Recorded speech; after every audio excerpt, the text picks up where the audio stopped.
মেয়েদের আসলে যাওয়ার কোনো জায়গাই থাকে না একটা সময়।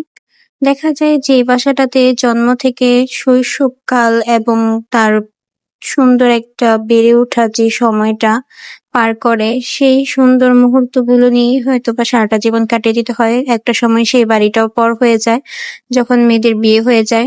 দেখা যায় শ্বশুরবাড়ি, বাবার বাড়ি ২ টা বাড়ি থাকলেও দিন শেষে কিন্তু মেয়েদের নিজস্ব কোনো বাড়ি হয় না। আর যাওয়ার কোনো জায়গাও থাকে না। এবং সারাদিন কি করলাম? বৃষ্টি হয়েছে প্রচুর, ছাদে সবাই মিলে পিকনিক করলাম। সেসব কিছু নিয়ে থাকছে আজকের এই সুন্দর ভিডিওটা। আশা করি তোমাদের ভালো লাগবে। হ্যালো, আসসালামু আলাইকুম এভরিওয়ান। কেমন আছো সবাই? আই হোপ সবাই অনেক বেশি ভালো আছো। তো এই তো সকালবেলায় একদম ঘুম থেকে উঠেছিলাম, আর তখন কিন্তু অলমোস্ট প্রায় 10:30টার মতো বাজে। উঠেই দেখি এত সুন্দর ওয়েদার, মাশাআল্লাহ। একদম ঝড় তুফান হয়েছে প্রচন্ড, আর রিসেন্ট কিন্তু প্রতিদিনই বৃষ্টি হচ্ছে। দেন এখানে আমি ঘর গুছিয়ে নিয়েছি। দেন হচ্ছে আমি সকালের জন্য নাস্তা বানিয়ে নিলাম। এখানে হচ্ছে ফ্রোজেন পরোটা ছিল, সেটা একটু ভেজে নিয়েছি, আর হচ্ছে ডিম পোস্ট করে নিয়েছিলাম। তো আলহামদুলিল্লাহ খাওয়া দাওয়াটা শেষ করলাম।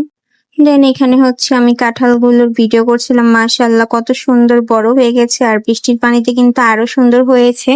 তো এগুলো খুব তাড়াতাড়ি পেকে যাবে, হয়তোবা 10-15 দিন লাগতে পারে। অনেক সুন্দর কাঁঠাল হয়েছে এবার মাশাআল্লাহ, কিন্তু গতবারের চেয়ে কমই হয়েছে। এর আগে অনেক কাঁঠাল হয়েছিল। দেন এখানে আমি দুপুরের জন্য রান্না বান্না শুরু করেছি। করলা ভাজি করেছিলাম, দেন হচ্ছে একটু চিংড়ি মাছ ভুনা করেছিলাম, আর এই পাশে হচ্ছে একটু কবুতরও রান্না করে নিয়েছিলাম। তো আলহামদুলিল্লাহ সবগুলো খাবারই অনেক মজা হয়েছিল। তো তারপর হচ্ছে আমি একটু বসে এই মিষ্টিটা খাচ্ছিলাম। আর দেখো দুপুর দিকে প্রচুর বৃষ্টি হয়েছে, বাট আফসোস আমি ভিজতেই পারি না। তো যাই হোক, তারপর বিকাল দিকে হচ্ছে এখানে একটু চা নাস্তা করেছিলাম। দেন হচ্ছে আমরা সবাই ছাদে চলে গিয়েছিলাম, যেহেতু খিচুড়ি রান্না করা হবে।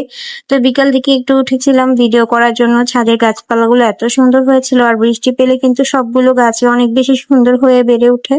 আর এই তো এখানে কিন্তু সুন্দর একটা করলা গাছ আছে লেবু গাছের সাথে। তো অনেকগুলো করলা পাড়া হয়েছে এই গাছটা থেকে, মাশাআল্লাহ।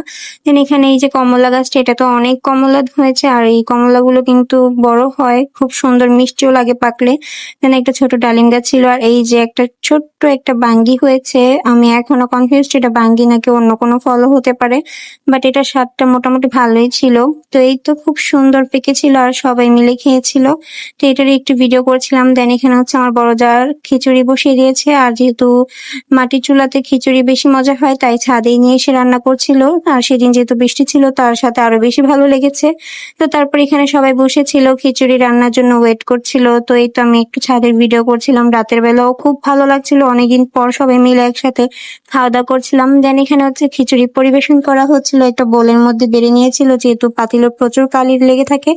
দেন এই তো এখানে খিচুড়িগুলো নিয়ে তারপর হচ্ছে আমরা নিচে চলে যাই। আর এটাই ছিল আজকে সুন্দর দিনের সুন্দর একটা ভিডিও। তো তোমাদের কাছে কেমন লেগেছে অবশ্যই কমেন্টসে জানাবে।